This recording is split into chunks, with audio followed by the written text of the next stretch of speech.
नमस्कार दोस्तों, आज हम करने जा रहे हैं माँ दुर्गा की दूसरी शक्ति की पावन कथा, माँ ब्रह्मचारिणी की कथा।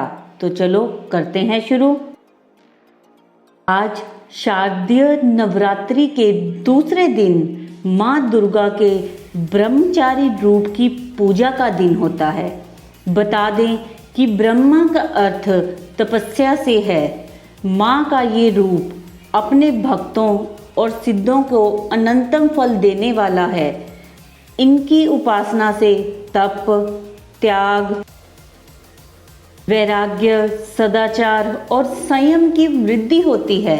शास्त्रों में ब्रह्मचारी का अर्थ तप की चारणी यानी तप का आचरण करने वाली बताया गया है।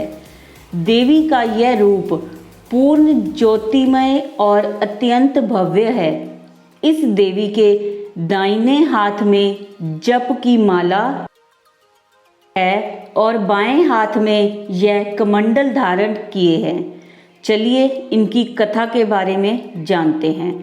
पूर्व जन्म में इस देवी ने हिमालय के घर पुत्री रूप में जन्म लिया था और नारद जी के उपदेश से भगवान शंकर को पति के रूप में प्राप्त करने के लिए घोर तपस्या की थी।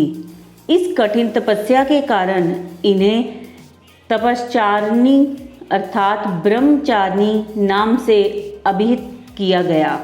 1000 वर्ष तक इन्होंने केवल फल फूल खाकर बिताए और 100 वर्षों तक केवल जमीन पर रहकर शाक अर्थात जड़ी बूटियों पर निर्वाह किया, गुजारा किया।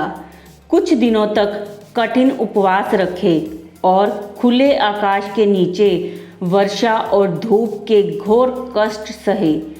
3000 वर्षों तक टूटे हुए बेल पत्र खाए और भगवान शंकर की आराधना करती रही। इसके बाद तो उन्होंने सूखे बेलपत्र खाना भी छोड़ दिया। कई वर्षों तक निर्जल और निराहार रहकर तपस्या करती रही। पत्तों का खाना छोड़ देने के कारण ही इनका नाम अपर्णा नाम पड़ गया। कठिन तपस्या के कारण देवी का शरीर एकदम क्षीण हो गई अर्थात कमज़ोर हो गई। देवता, ऋषि, सिद्धगण, मुनि सभी ने ब्रह्मचारिणी की तपस्या को अभूतपूर्व पुण्य काम बताया, सराहना की और कहा, हे देवी, आज तक किसी ने इस तरह की कठोर तपस्या नहीं की है। यह तुम्ही से ही संभव थी। तुम्हारी मनोकामना परिपूर्ण होगी और भगवान चंद्रमौली शिवजी तुम्हें पति रूप में प्राप्त होंगे।